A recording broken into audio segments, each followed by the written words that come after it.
Good afternoon everyone.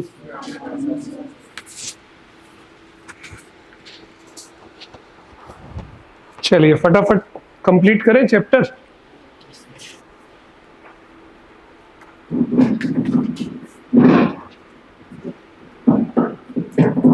चलिए, सिंधु सभ्यता कालीन दशाएं हम पढ़ रहे थे और दशाओं में अभी शुरू नहीं हुई दशाएं। कैसी बात कर रही हो गई? हैं? अच्छा, ओके। मुझे लगा सांस्कृतिक भी खत्म हो गई, क्या शुरू करनी है ना सांस्कृतिक? ठीक है, सांस्कृतिक में 4-5 आयाम है। स्थापत्य, मूर्ति, चित्र, है ना, लेखन कला। ठीक है, चलिए फटाफट शुरू करते हैं। सबसे पहली हेडिंग स्थापत्य कला। ठीक है,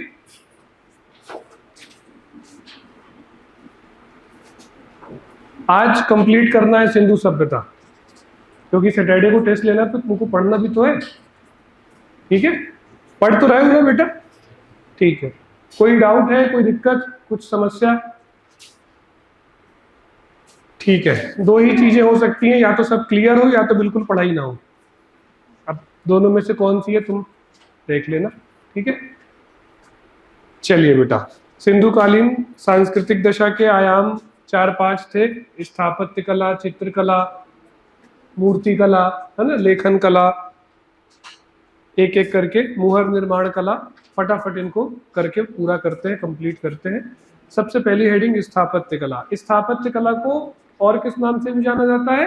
वास्तुकला के नाम से भी जाना जाता है। आर्किटेक्चर, स्थापत्य मतलब वास्तुकला, आर्किटेक्चर। ठीक है, इसमें जनरली क्या आता है बेटा स्थापत्य कला के अंतर्गत कि भवनों का निर्माण कैसे होता था, इमारतों का निर्माण कैसे होता था, है ना, उस पर क्या विशेषताएं थी, जनरली यही सब सारी चीजें, और कुछ प्रमुख उदाहरण बता दिया तो वो उस काल का क्या हो गया? स्थापत्य हो गया। तो देखिए, प्राग ऐतिहासिक काल में तो ऐसा कोई स्थापत्य था नहीं, और रहा भी होगा गांव वगैरह थोड़े बहुत, तो वो स्थापत्य नहीं है। वास्तविक स्थापत्य की शुरुआत, पक्के स्थापत्य की शुरुआत कहाँ से हुई? सिंधु सभ्यता से। तो इस दृष्टि से सिंधुवासी क्या है? भारतीय स्थापत्य के जनक, क्योंकि वास्तविक रूप से स्थापत्य कला की शुरुआत सिंधु सभ्यता से हुई। ठीक है, तो यहीं से हम शुरू करेंगे, और आप लिखिएगा कि वास्तुकला के क्षेत्र में सिंधु वासियों को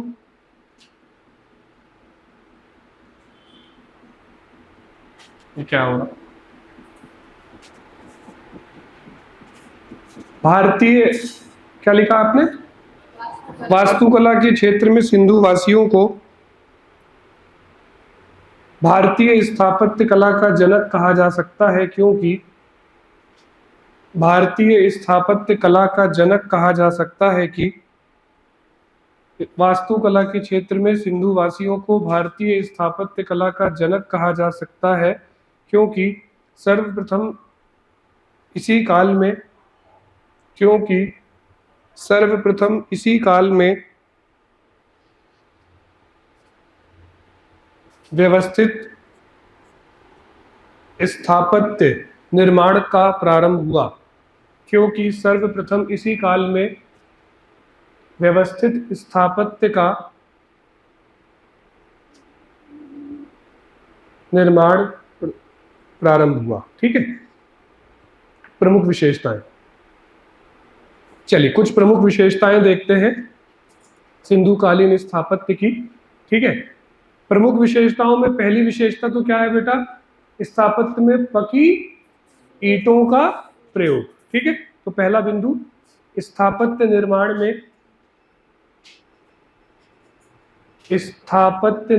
में पकी ईंटों का प्रयोग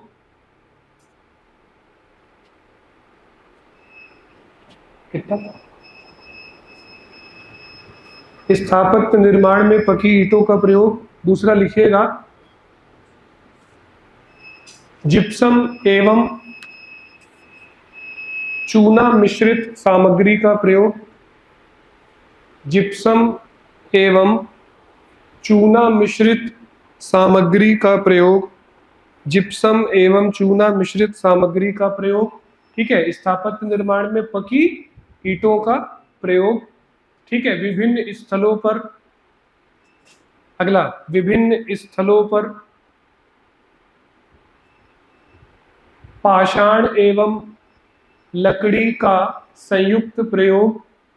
विभिन्न स्थलों पर पाषाण एवं लकड़ी का, विभिन्न स्थलों पर पाषाण एवं लकड़ी का संयुक्त प्रयोग। जैसे कहां पर हुआ है बेटा लकड़ी और पत्थरों का संयुक्त प्रयोग? अन्नागार, है ना, जैसे अन्नागार।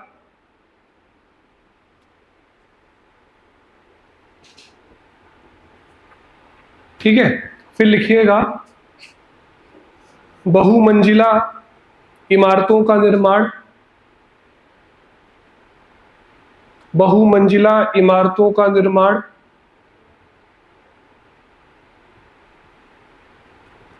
लिखिएगा स्थापत्य निर्माण में वैज्ञानिक दृष्टिकोण का समाहित होना।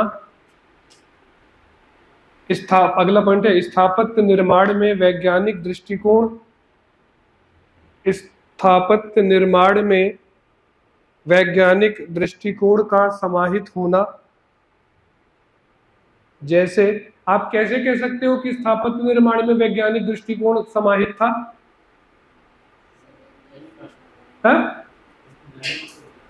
ग्रिड पद्धति, ध्यान है? ग्रिड पद्धति क्या है? वैज्ञानिक दृष्टिकोण है ना, तो वैज्ञानिक निर्माण का समाहित होना। जैसे जैसे ग्रिड पद्धति, इसी को जाल पद्धति भी कहते हैं हिंदी में। ग्रिड पद्धति को हिंदी में क्या कहते हैं बेटा? जाल पद्धति। तो जैसे ग्रिड पद्धति, जाल पद्धति। ठीक है, अगला लिखिएगा भवनों में समरूपता एवं रूढ़िवादिता आदि। आदि मत लिखिएगा, बस भवनों में समरूपता एवं रूढ़िवादिता। ठीक है, भवनों में समरूपता एवं रूढ़िवादिता। भवनों में समरूपता एवं रूढ़िवादिता। और आखिरी पॉइंट लिख लीजिएगा कि वृहद स्नानागार कहाँ मिला है बेटा? मोहनजोदड़ो। तो वृहद स्नानागार, अन्नागार आदि, या बांध, वृहद स्नानागार, अन्नागार, बांध आदि सिंधु सभ्यता कालीन प्रमुख वास्तुकला के उदाहरण हैं। ठीक है, वृहद स्नानागार, अन्नागार, बांध आदि सिंधु सभ्यता कालीन वास्तुकला के प्रमुख उदाहरण हैं। ठीक, वास्तुकला के प्रमुख उदाहरण है। काम खत्म। ये बेटा क्या हो गया आपका? सिंधु सभ्यता कालीन वास्तुकला या स्थापत्य कला। आपने इसकी विशेषता बता दी कि क्या क्या विशेषताएं थी सिंधु सभ्यता कालीन स्थापत्य की। अब देखिए आपको इससे एक क्वेश्चन आता है, मोहनजोदड़ो के प्रसिद्ध वृहद स्नानागार पर टिप्पणी कीजिए। ठीक है, वृहद स्नानागार पर अलग से टिप्पणी आती है। तो अब हम थोड़ी सी चर्चा किसकी कर लेते हैं? वृहद स्नानागार की। तो आप अगली हेडिंग इसी के अंदर डालिए, वृहद स्नानागार। ठीक है, वृहद स्नानागार। अब नाम से ही पता चल रहा है कि ये क्या है? स्नानागार है, मतलब एक ऐसी जगह, कुंड है जहां पर लोग क्या करते थे? नहाते थे। अपने दिमाग में लेकर के आओ नदी का घाट। ध्यान करो, तुमने देखा होगा बीच में नदी का पानी है और चारों ओर से क्या रहती है? सीढ़ियां रहती हैं उस पर उतरने की, है ना? ध्यान है कि नहीं है? बस वही सेम संरचना क्या कहलाती है? मोहनजोदाड़ो का प्रसिद्ध वृहद स्नानागार। ठीक है, चलिए इस पर थोड़ी सी ऐसी टिप्पणी कर लेते हैं कि 7 नंबर पर अगर आएगा ये, या 10 नंबर पर नहीं आएगा, 7 पर ही आएगा, तो तुमको 10-11 लाइन बन जाए। ठीक है, तो आप लिखिएगा। एक इसका शुरुआत करते हैं परिचय से। ठीक है, देखिए मोहनजोदाड़ो से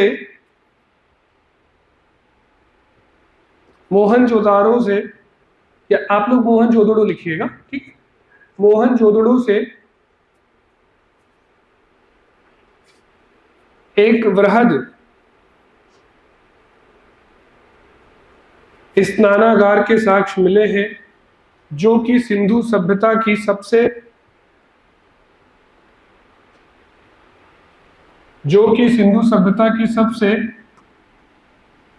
प्रभावोत्पादक इमारत है। ठीक है, मोहनजोदड़ो से एक वृहद स्नानागार के साक्ष्य प्राप्त हुए हैं जो कि सिंधु सभ्यता की सबसे प्रभावोत्पादक इमारत है। प्रभावोत्पादक मतलब क्या होता है? सबसे प्रभावित करने वाली। प्रभावोत्पादक, जो कि सिंधु सभ्यता की सबसे प्रभावोत्पादक इमारत है। पुरातत्वविद, कंटिन्यू लिखिएगा, पुरातत्वविद सबसे प्रभाव उत्पादक इमारत है। पुरातत्वविद, एक पुरातत्वविद है जिनका नाम है जॉन मार्शल। ठीक है, पुरातत्वविद जॉन मार्शल ने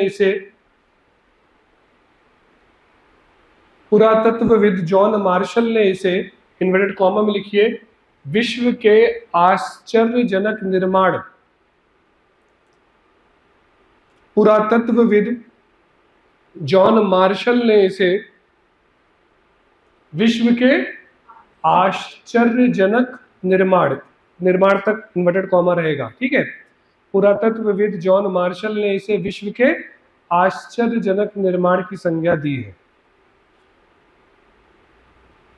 ठीक है, चलिए अब क्या करिए, अब जैसे आपके पास जो पेज है तो उसमें आधे में जो मैं लिखवाऊंगा वो लिखिएगा और आधे में उसका एक स्केच ड्रॉ कर लीजिए कि कैसा था। ठीक है, तो ये एक आप समझिए कि सीढ़ी नुमा संरचना थी और बीच में इसके क्या क्या था बेटा?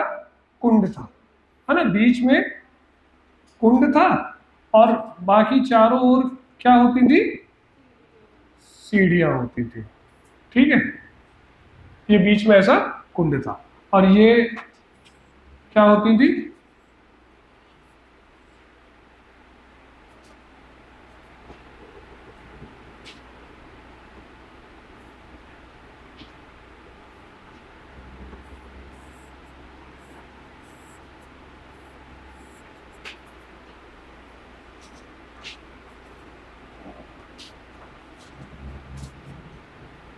और बीच में क्या है बेटा?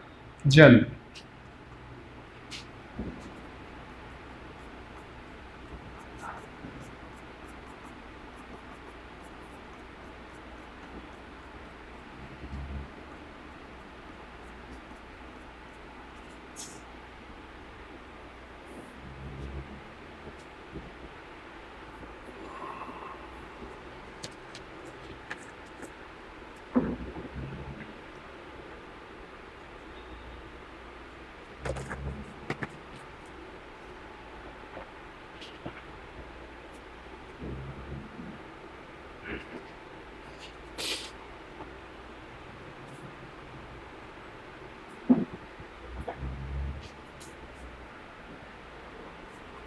ठीक है, चलिए बनाते रहिएगा, लिखिए। अब लेफ्ट साइड में आइए, लिखिए उपयोग।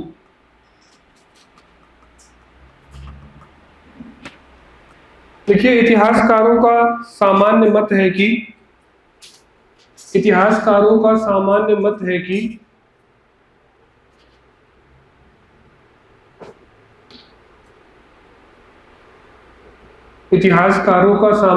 है कि वृहद स्नानागार का प्रयोग धार्मिक अनुष्ठानों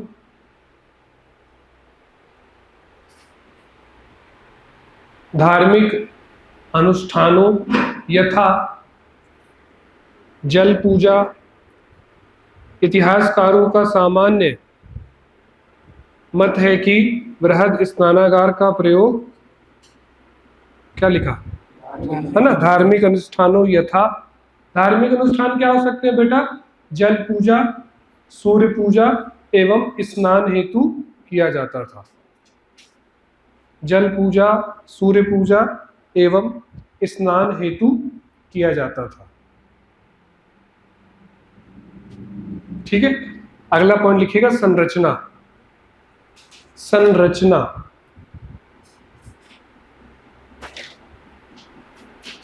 संरचना में लिखिएगा कि यह एक सीढ़ी नुमा संरचना थी जिसके बीच में एक जल कुंड था। यह एक सीढ़ी नुमा संरचना थी। पानी आ रहा है क्या? यह एक सीढ़ी नुमा संरचना थी जिसके बीच में जल कुंड था।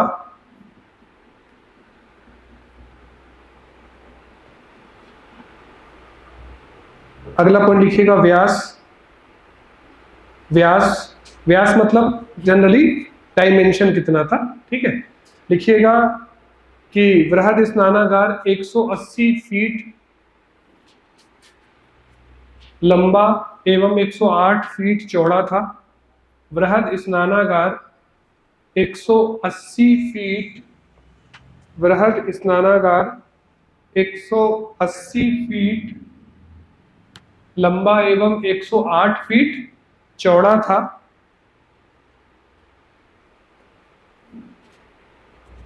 अगला पॉइंट इसी में लिखिएगा, व्यास में ही लिखिए कुंड 39 फीट लंबा, कुंड 39 फीट लंबा, 23 फीट चौड़ा व 8 फीट गहरा था। कुंड 39 फीट लंबा, 23 फीट चौड़ा व 8 फीट गहरा था, ठीक है। ये बेटा डायमेंशन है, व्यास है किसका?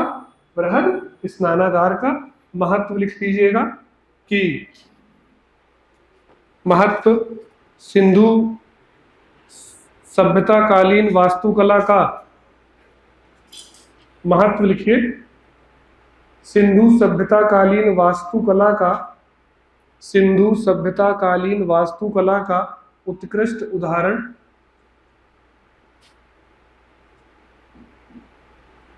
उत्कृष्ट उदाहरण। और अगला पॉइंट लिखिएगा सिंधु कालीन धार्मिक अवस्था की जानकारी का महत्वपूर्ण स्रोत। सिंधु कालीन धार्मिक अवस्था की जानकारी का महत्वपूर्ण स्रोत, ठीक है। सिंधु कालीन धार्मिक अवस्था की जानकारी का महत्वपूर्ण स्रोत, ठीक है बेटा। ये तुम्हारा तैयार हो गया 11 नंबर, ठीक है। हो गई 11 लाइनें। इतना तुमने लिख के आ गए तो साथ में 6 नंबर मिलेंगे तुमको, मैं गारंटी के साथ बता रहा हूं, ठीक है। बस एज इट इज उतार देना, क्लियर। चलिए, तो सिंधु कालीन स्थापत्य कला या वास्तुकला कंप्लीट हुई। और वास्तुकला के साथ साथ एक प्रश्न और आता है आपको, क्या? सिंधु सभ्यता के बृहद स्नानागार पर टिप्पणी। तो ये टिप्पणी भी आपकी तैयार हो गई, ठीक। आगे बढ़े, अगली हेडिंग मूर्ति कला। बस अब तो छोटी छोटी हेडिंग्स हैं, कुछ ज्यादा नहीं है, ठीक है। मूर्ति कला, ठीक है। मूर्ति कला देखिए, सिंधुवासी मूर्ति कला के क्षेत्र में भी अग्रणी थे। सिंधुवासी मूर्ति कला के क्षेत्र में भी अग्रणी थे। बेटा इतनी जगह छोड़ छोड़ के क्यों लिख रहे हो तुम? 100-150 पेजों में तुम्हारी दशा आएगी। ये छोड़ा, किसके लिए छोड़ रहे हो बेटा ये सब है? क्यों ऐसा मत करो बेटा, 20-25 कॉपी भर जाएंगी तुम्हारी तो सिंधु सभ्यता में ही। ओहो, क्यों कर रहे हो ऐसा? फिर तुमको याद करने में तकलीफ होगी इन सब सारी चीजें। आंसर राइटिंग मतलब राइटिंग में थोड़ी दिक्कत है, नीचे आंसर राइटिंग अपनी अलग रखो, बहुत सीमित लिखो, है ना। जगह बर्बाद नहीं करनी है आपको। बहुत कंजेस्टेड नोट्स बनाइए, बहुत कंजेस्टेड नोट्स। कंजेस्टेड मतलब बहुत जगह बर्बाद नहीं करनी है आपको, समझ रहे हैं? बहुत फैला के नहीं लिखना है। चलिए, सिंधु वासी मूर्ति कला के क्षेत्र में भी अग्रणी थे, ठीक है। लिखिए, कंटिन्यू लिखिएगा। सिंधु वासियों द्वारा मुख्यतः किसकी मूर्तियों का निर्माण, किससे मूर्तियों का निर्माण किया गया? टेराकोटा।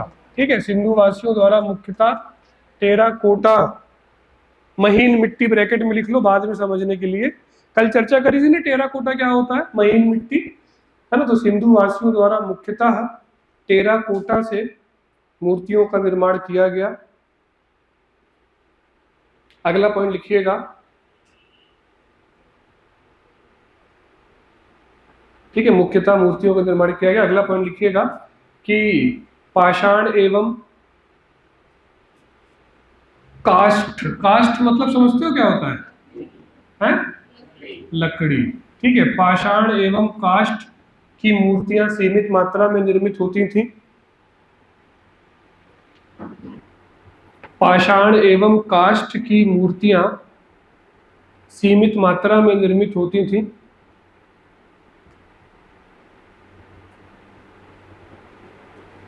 और प्रमुख उदाहरण डैश,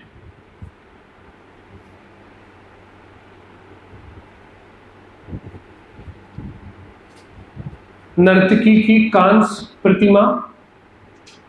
प्रमुख उदाहरण में सबसे पहला क्या लिखे बेटा? नर्तकी की कांस्य प्रतिमा। कहां से मिली है नर्तकी की कांस्य प्रतिमा? मोहनजोदड़ो, ब्रैकेट में लिख लो, नर्तकी की कांस्य प्रतिमा, ब्रैकेट में मोहनजोदड़ो। फिर लिखिए, पानी आ गया, पानी आया तो बताना बेटा आज। नर्तकी की कांस्य प्रतिमा। फिर लिखिए मातृ देवी की मूर्ति, नर्तकी की कांस्य प्रतिमा, मातृ देवी की मूर्ति, मनुष्यों की मूर्ति आदि। ठीक है, मनुष्यों की मूर्ति, मातृ देवी की मूर्ति, नर्तकी की कांस्य प्रतिमा, ये सब बेटा उदाहरण है किसके? सिंधु सभ्यता कालीन मूर्तियों के। ठीक है, तो मुख्यतः मूर्तियों का निर्माण किससे होता था? टेराकोटा से। हालांकि लकड़ी और पत्थरों की भी मूर्तियां बनती थी लेकिन बहुत सीमित मात्रा में। ठीक है, अगली हेडिंग चित्रकला।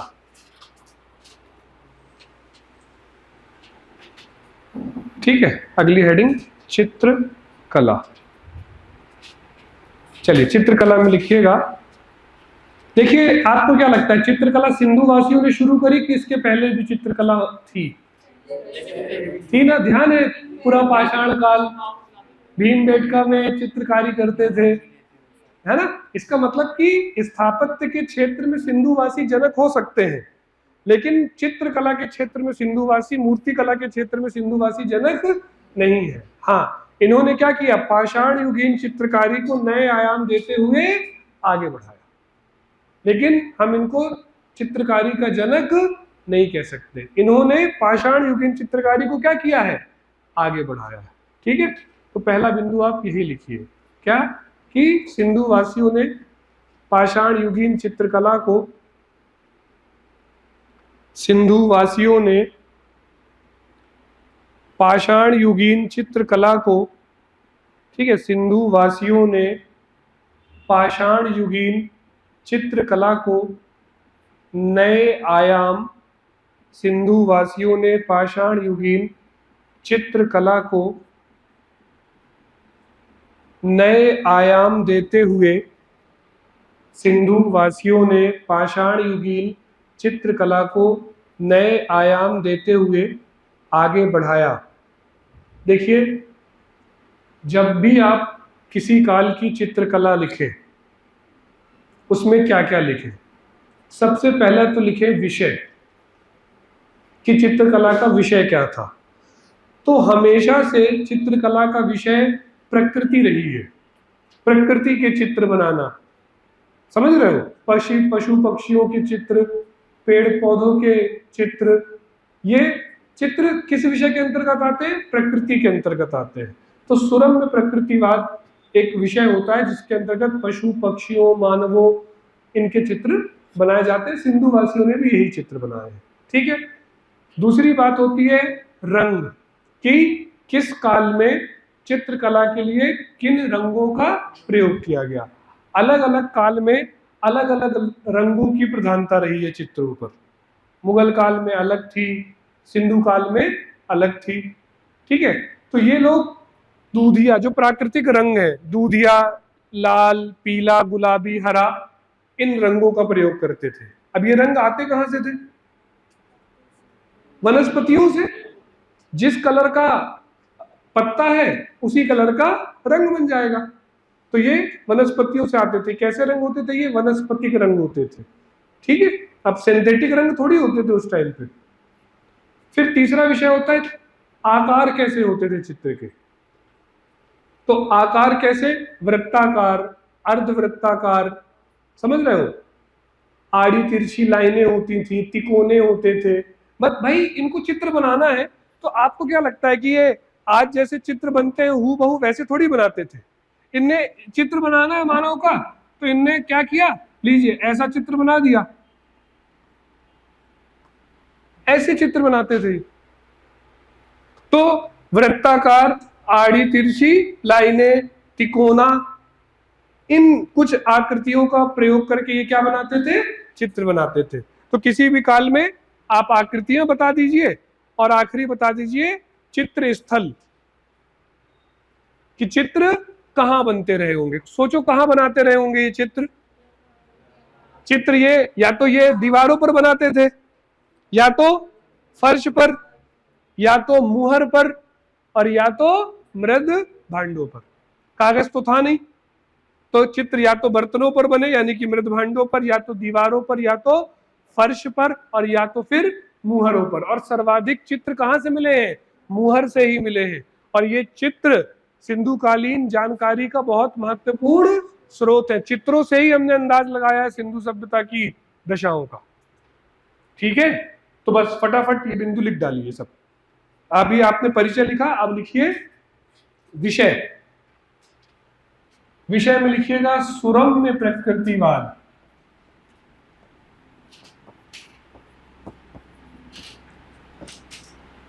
सुरम्य प्रकृतिवाद में लिखिएगा पेड़ पौधों, पशु पक्षियों के चित्र आदि।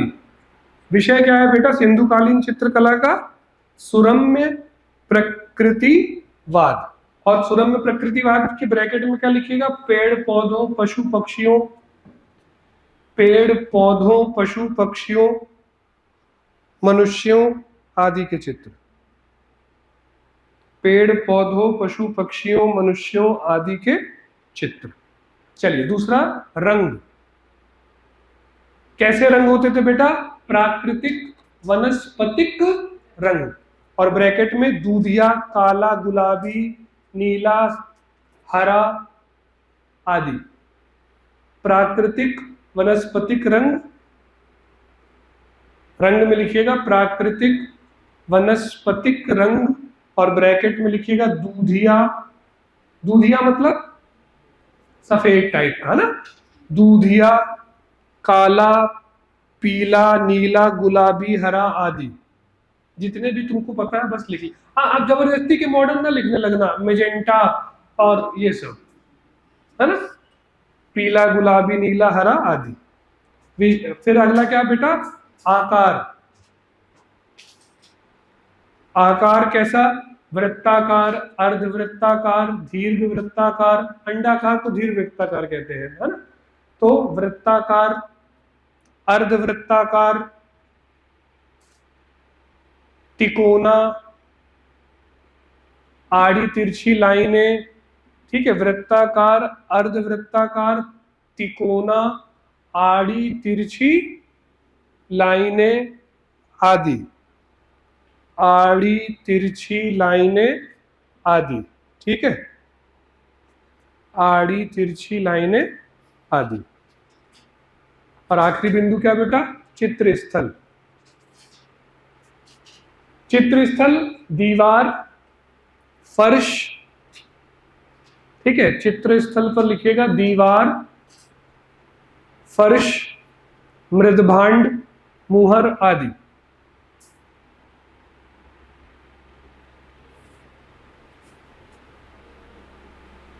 और कुछ प्रमुख उदाहरण दे दीजिए। प्रमुख उदाहरण में बर्तन पर बना मछुआरे का चित्र, कहां से मिला है बर्तन पर बना मछुआरे का चित्र? हाँ, हड़प्पा। सबसे पहला बिंदु हड़प्पा में यही तो लिखवाया था, बर्तन पर बना मछुआरे का चित्र, हड़प्पा। ठीक है। और स्त्री के गर्भ से निकलते पौधे का चित्रांकन, ये भी कहां से? हड़प्पा। स्त्री के गर्भ से निकलते पौधे का चित्र, स्त्री के गर्भ से निकलते पौधे का चित्र, हड़प्पा। और क्या? मुहर पर शिव, है ना, मोहर पर शिव की आकृति, शिव का चित्र, मोहनजोदड़ो। ठीक है, मुहर पर अंकित शिव का चित्र, मोहनजोदड़ो आदि। ठीक है, मुहर पर अंकित शिव का चित्र कहां से मिला है बेटा? मुहर पर अंकित शिव का चित्र, मोहनजोदड़ो। ठीक है, तो ये सिंधु सभ्यता कालीन चित्रकला हो गई। लगभग हर काल में इन्हीं बिंदुओं पर क्या लिखी जाती है? चित्रकला लिखी जाती है। ठीक है, चलिए, तो मूर्ति कला, चित्रकला, स्थापत्य कला, दो हेडिंग और कौन सी बची छोटी छोटी? मुहर निर्माण और लेखन कला। अगली हेडिंग मुहर निर्माण कला, एक लाइन पर है। ठीक है, मुहर आपको पता है बेटा व्यवसायिक उपयोग के लिए बनाई जाती थी, और मुहर का भी निर्माण मुख्यतः किससे होता था? टेराकोटा से होता था, है ना। हालांकि सेल खड़ी से भी बनाई जाती थी, मैं आपको बताता हूं। लिखिए कि व्यापारिक उद्देश्य हेतु, व्यापारिक उद्देश्य हेतु सिंधु वासियों द्वारा, व्यापारिक उद्देश्य हेतु सिंधु वासियों द्वारा मुहर का निर्माण किया गया। व्यापारिक उद्देश्य हेतु सिंधु वासियों द्वारा मुहर का निर्माण किया गया। अगला पॉइंट, मुहरों का निर्माण मुख्यतः, मुहरों का निर्माण मुख्यतः, मुहरों का निर्माण मुख्यतः टेराकोटा एवं सेल खड़ी से होता था। मुहरों का निर्माण मुख्यतः टेराकोटा एवं सेल खड़ी से होता था। मुहरों का निर्माण मुख्यतः टेराकोटा एवं सेल खड़ी से होता था। और अगला बिंदु, आखिरी बिंदु लिखिएगा, सर्वाधिक मुहरें, प्री का बहुत इंपॉर्टेंट फैक्ट है, सर्वाधिक मुहरें कहां से प्राप्त हुई हैं? हड़प्पा से प्राप्त हुई हैं।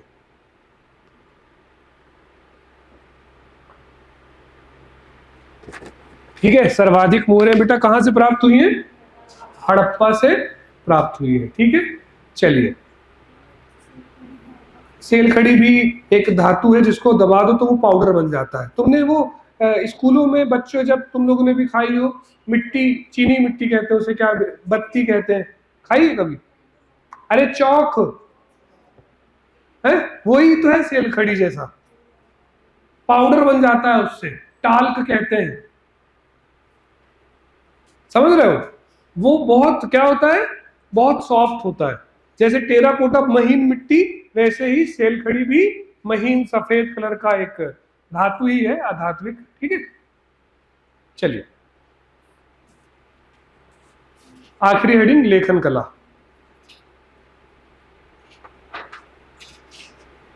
लेखन कला लिखिएगा, सिंधुवासी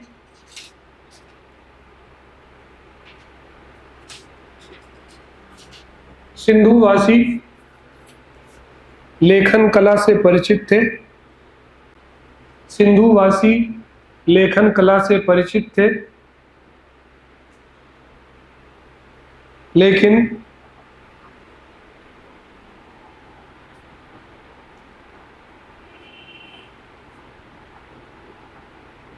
सिंधुवासी लेखन कला से परिचित थी, लेकिन वर्तमान तक भी सिंधुवासी लेखन कला से परिचित थे, लेकिन वर्तमान तक भी इनकी लिपि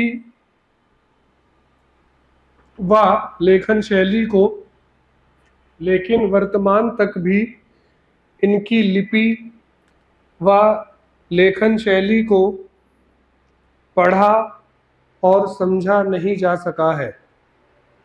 लेकिन वर्तमान तक भी इनकी लिपि व लेखन शैली को पढ़ा व समझा नहीं जा सका है। इसी पर हेडिंग अगली डालिएगा छोटी सी, मतलब पॉइंट लिपि डैश। लिपि क्या थी बेटा इनकी, सिंधु वासियों की? हाँ, भाव चित्रात्मक। लिपि लिखिएगा भाव चित्रात्मक। अगला लिखिएगा लेखन शैली। ये तो लिपि हो गई, मतलब भाषा, ठीक है। और उसको लिखने की शैली क्या कहलाती है? लेखन शैली डैश लिखिएगा बूस्टो फ्रेडेन। बूस्टो फ्रेडेन शैली क्या होती है? प्रथम पंक्ति दाएं से बाईं ओर, दूसरी पंक्ति बाएं से दाईं ओर, ठीक है। तो ब्रैकेट में लिखिएगा प्रथम पंक्ति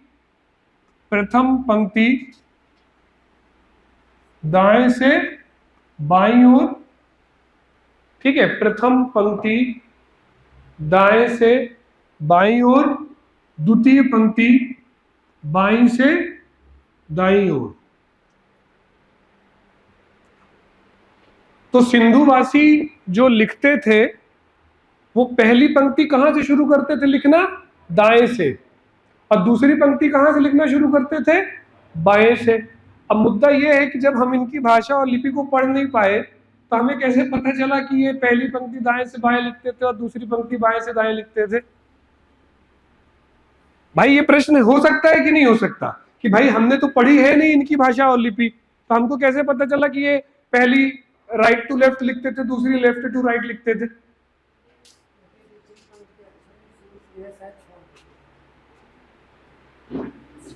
देखो, अब जैसे मान लो मैं कुछ लिखना शुरू करूं और मुझे एक लाइन में पुजाना ही पुजाना है, एक ही लाइन बची है, तो मैं शुरू में क्या करूंगा? बढ़िया लिखूंगा, और जब आखिरी लाइन आने लगेगी तो क्या करने लगूंगा?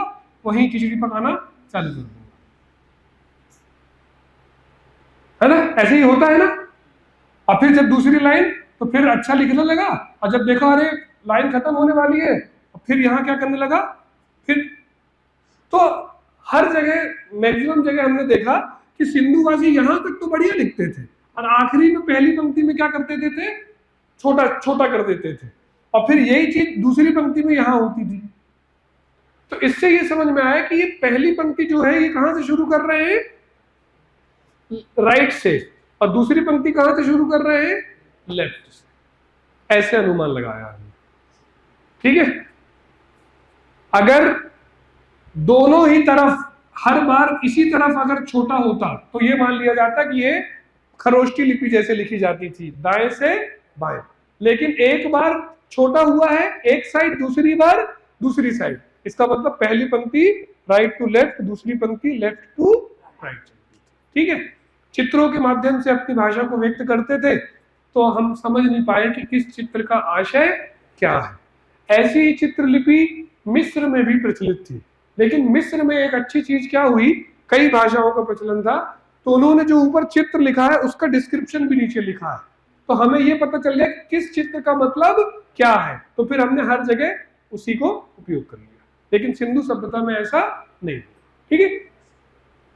चलिए, ये बेटा क्या हो गई? लिपि हो गई, लेखन शैली हो गई, और सिंधुवासी लगभग 500 अक्षर हैं, चित्र हैं जो जिसपे अपनी भाषा को व्यक्त करते थे। और इसके कुछ उदाहरण आपको ध्यान करो कहां से मिले? धौलावीरा से, है ना, ठीक है। तो आप लिखिएगा अगला पॉइंट साक्ष्य, और लिखिएगा सिंधु लिपि के कुछ चित्र धौलावीरा से प्राप्त हुए हैं। सिंधु लिपि के कुछ चित्र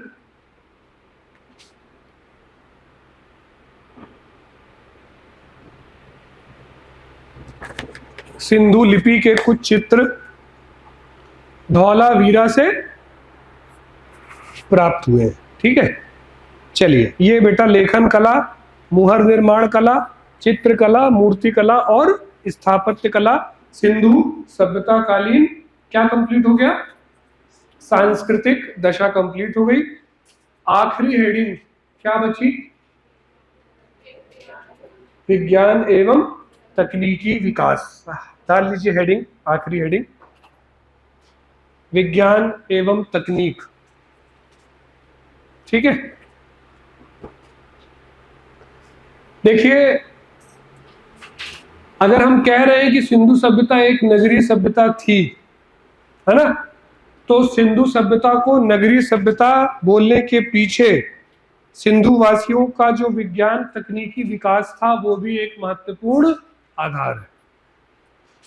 आप देखिए कि गांवों में आपको कोई तकनीकी और वैज्ञानिक विकास नहीं मिलता, कि मिलता है ना?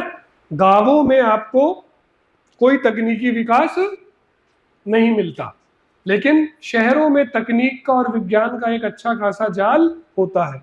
और अगर सिंधु सभ्यता काल में तकनीक और विज्ञान का विकास था तो कहीं ना कहीं ये बात बता रही है, ये विज्ञान और तकनीकी विकास, कि सिंधुवासी नगरीय सभ्यता के लोग थे। इसी के विपरीत आप देखिएगा कि मैं आपको वैदिक सभ्यता में ये हेडिंग डलवाऊंगा ही नहीं। कौन सी हेडिंग? विज्ञान और तकनीक। मैं आपको वहां सांस्कृतिक हेडिंग भी नहीं डलवाऊंगा, ना स्थापत्य, ना चित्र और ना मूर्ति। क्यों नहीं डलवाऊंगा पता है? क्योंकि वैदिक सभ्यता एक ग्रामीण सभ्यता थी और सांस्कृतिक और वैज्ञानिक विकास ग्रामीण सभ्यता के अंश नहीं है। स्थापत्य निर्माण हो जाएगा तो फिर वो काहे के गांव? वो तो शहर बन जाएंगे।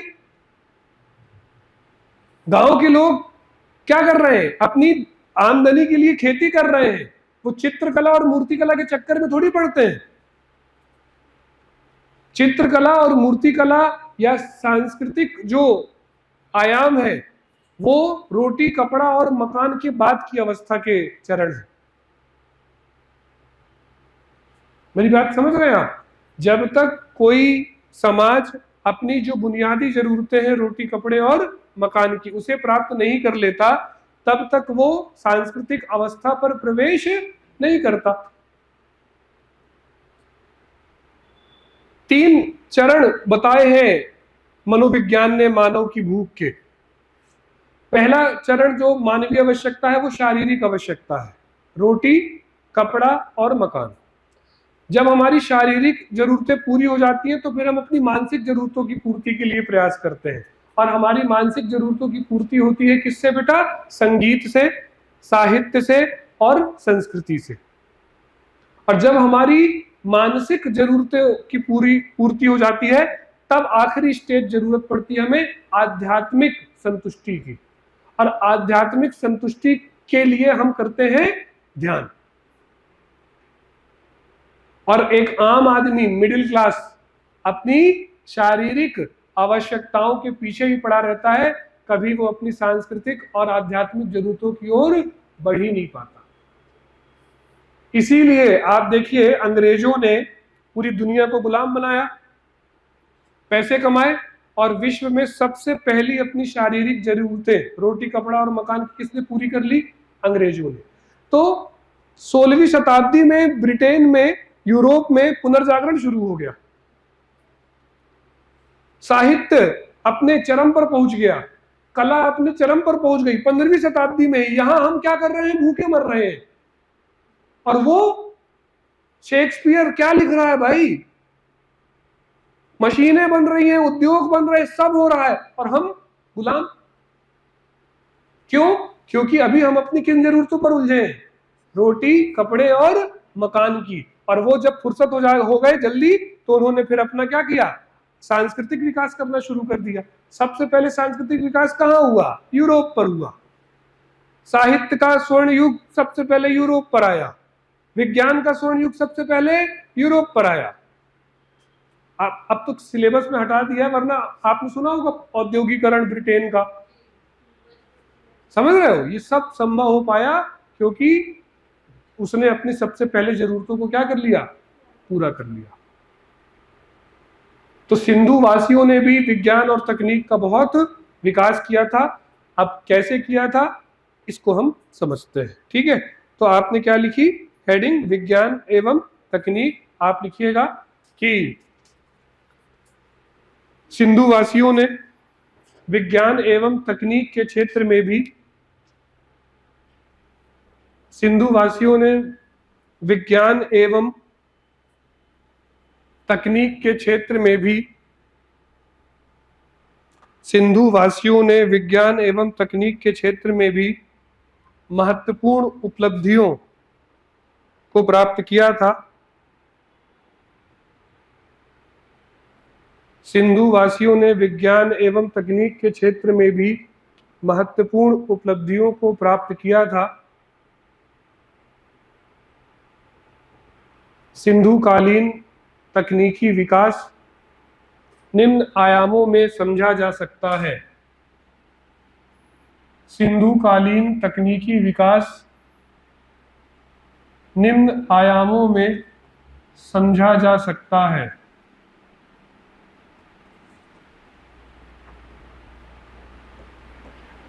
निम्न आयामों में समझा जा सकता है।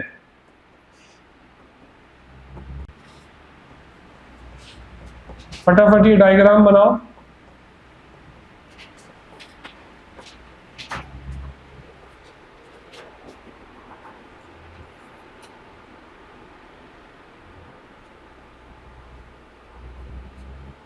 सिंधुकालीन विज्ञान एवं तकनीकी विकास निम्न आयामों में समझा जा सकता है। गणित, ज्योतिष, ज्यामिति, औषधि, चिकित्सा और रसायन। विज्ञान और तकनीक के यही तो आयाम हो सकते हैं ना।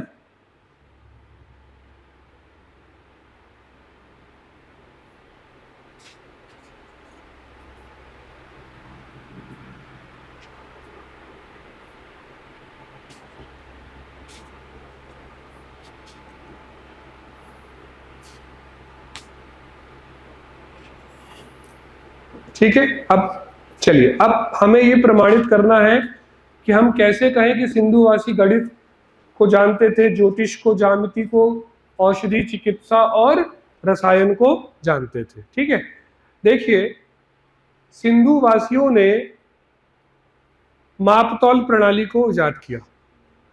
ठीक है, और ये मापतौल प्रणाली जो है, ये पता है 16 के गुणक में थी दार्शनिक पद्धति पर। आज की जो मापतौल प्रणाली है, आज की जो मापतौल प्रणाली है वो 10 के गुणक पर है। 10 ग्राम, 100 ग्राम, 1000 ग्राम, मतलब कितने भी ग्राम होगा वो किससे डिविजिबल होगा? 10 से। तो 10 के गुणक पर है। सिंधु वासियों ने 16 के गुणक पर मापतौल प्रणाली का इजाद किया था, यानी कि 16, 32, 64, 128 ऐसे करते करते वजन होता था। तो एक बात बताओ बेटा कि ये 16, 32 कर रहे हैं, तो जब इनको गणित का ज्ञान होगा तभी तो कर रहे हैं। तो इनकी ये जो मापतौल प्रणाली है और पूरी सभ्यता में मापतौल प्रणाली की जो समरूपता है वो बता रही है कि सिंधु वासियों को गणित का ज्ञान था। तो पहला बिंदु हमें गणित के संबंध में ही लिखना है, और आप गणित की हेडिंग डालिए और लिखिए कि सिंधु वासियों ने मापतौल हेतु, सिंधु वासियों ने मापतौल हेतु, सिंधु वासियों ने मापतौल हेतु 16 के गुणक पर आधारित, 16 के गुणक पर आधारित दार्शनिक पद्धति का प्रयोग किया। हाँ, डेसिमल। ठीक है, सिंधु वासियों ने 16 के गुणक पर आधारित दार्शनिक पद्धति का प्रयोग किया। इससे इनके गणितीय ज्ञान का बोध होता है। इससे इनके किस ज्ञान का? गणितीय ज्ञान का बोध होता है। ठीक है, इससे इनके गणितीय ज्ञान का बोध होता है। ठीक है, अगला पॉइंट लिखिएगा बेटा, ज्यामिति। कैसे कह सकते हो कि ये ज्यामिति जानते थे? ज्यामिति मतलब ज्योमेट्री। हाँ, बहुत बढ़िया। ग्रिड पद्धति और सड़कों का एक दूसरे को, तो बेटा ये कोण जानते होंगे, ज्यामिति जानते होंगे, तभी तो सड़कें एक दूसरे को समकोण पर काट रही हैं। नहीं तो 50 डिग्री पर भी तो काट सकती थी, जैसे आज कहीं भी काट देती हैं, है ना? है ना, कहीं भी काट देती हैं सड़कें, कहीं भी गड्ढे, कहीं भी घुस जाओ। लेकिन यहां ऐसा नहीं था, सड़कें समकोण पर ही काटती थी और नगर ग्रिड पर ही बनते थे। इससे पता चलता है कि इनको ज्यामिति का ज्ञान था। तो आप लिखिएगा कि ग्रिड प्रणाली पर नगरों का निर्माण, कॉमा, ग्रिड प्रणाली पर नगरों का निर्माण, ठीक है, ग्रिड प्रणाली पर नगरों का निर्माण, कॉमा, सड़कों का एक दूसरे को समकोण पर काटना, सड़कों का एक दूसरे को समकोण पर काटना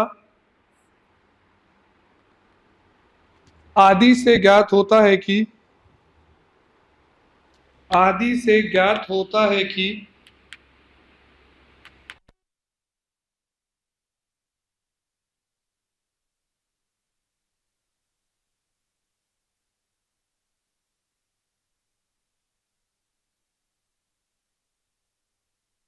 का भी पर्याप्त ज्ञान था। आदि से ज्ञात होता है कि सिंधु वासियों को ज्यामिति का भी पर्याप्त ज्ञान था। ठीक है, आदि से ज्ञात होता है कि सिंधु वासियों को ज्यामिति का भी पर्याप्त ज्ञान था। ठीक है, अगला बिंदु, ज्योतिष। देखिए, कृषि सिंधु वासियों के लिए एक बहुत महत्वपूर्ण फैक्टर था, है ना? जब कृषि अच्छी हुई तो इनका व्यापार वाणिज्य अच्छा हुआ, तो इन्होंने नगरों का निर्माण किया। जब कृषि खराब हुई, है ना, तो इनका नगर निर्माण भी खत्म हो गया और सिंधु सभ्यता का पतन हो गया। मतलब पूरा जो आधार है सिंधु सभ्यता का वो क्या था? कृषि। यानी कि किसी भी परिस्थिति में कृषि गड़बड़ नहीं होनी चाहिए। तो कुछ ऐसे साक्ष्य मिलते हैं जो बताते हैं कि ये ग्रह नक्षत्र के आधार पर बाढ़ की भविष्यवाणी करते थे कि बाढ़ आ सकती है, और उस हिसाब से फिर अपना मैनेजमेंट करते थे। इसका मतलब बेटा ग्रह नक्षत्र देख रहे हैं तो ये कैसे देख पा रहे हैं? क्योंकि इनको किसका ज्ञान होगा? ज्योतिष का। ठीक है, तो अगला पॉइंट लिखिएगा कि सिंधुवासी ग्रह नक्षत्र के आधार पर बाढ़ की भविष्यवाणी करते थे। ठीक है, सिंधुवासी ग्रह नक्षत्र के आधार पर, सिंधुवासी ग्रह नक्षत्र के आधार पर बाढ़ की भविष्यवाणी करते थे। ठीक है, सिंधुवासी ग्रह नक्षत्र के आधार पर बाढ़ की भविष्यवाणी करते थे। अगला, रसायन। कैसे कह सकते हो कि इनको रसायन का ज्ञान था? कह सकते हो, जल्दी से बता दो।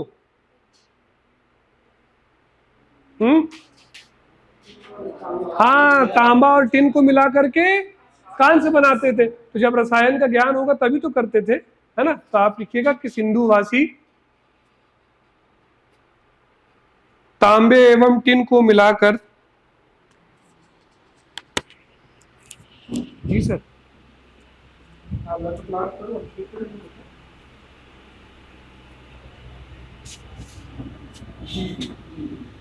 वो, जी जी,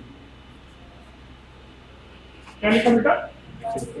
तांबे एवं टिन को मिलाकर कांसे का निर्माण करते थे, कांसे का निर्माण करते थे। इससे ज्ञात होता है कि, इससे ज्ञात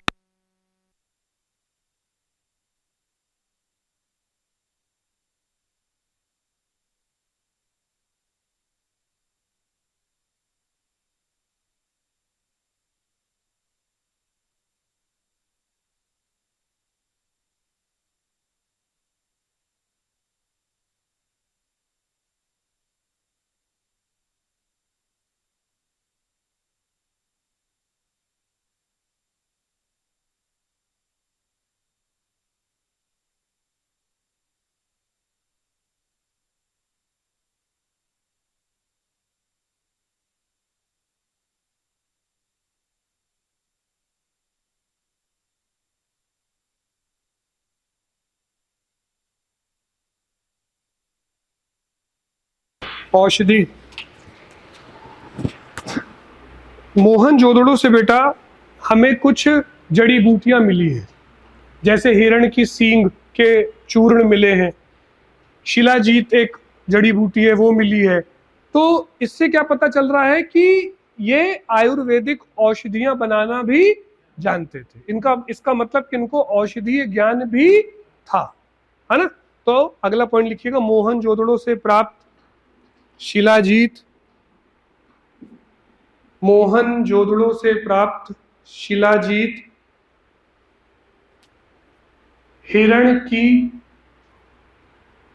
सींग के चूर्ण, हिरण की सींग का चूर्ण आदि से, हिरण की सींग का चूर्ण आदि से ज्ञात होता है कि सिंधुवासी, आदि से ज्ञात होता है कि सिंधुवासी क्या जानते थे बेटा? आयुर्वेदिक औषधियों का निर्माण करना भी जानते थे। ठीक है, ज्ञात होता है कि सिंधुवासी आयुर्वेदिक औषधियों का निर्माण करना भी जानते थे। और आखिरी हेडिंग डालिएगा चिकित्सा। आप बताइए कैसे कह सकते हो कि चिकित्सा से परिचित थे? शल्य क्रिया, है ना, कालीबंगा और लोथल, है ना। तो आप लिखिएगा कालीबंगा एवं लोथल, कालीबंगा एवं लोथल से प्राप्त शल्य क्रिया के साक्ष्य, कालीबंगा एवं लोथल से प्राप्त शल्य क्रिया के साक्ष्य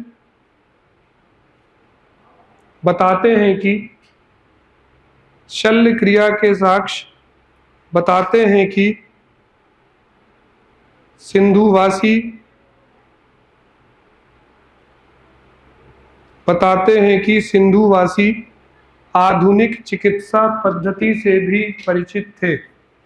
बताते हैं कि सिंधुवासी आधुनिक चिकित्सा पद्धति से भी परिचित थे। ठीक है, क्लियर। चलिए, ये बेटा आपका विज्ञान एवं तकनीक हो गया। और बाकी सारी दशाएं, एक क्वेश्चन था ना कि सिंधु सभ्यता एक नगरीय सभ्यता है। ठीक है, ग्रुप चेक करो।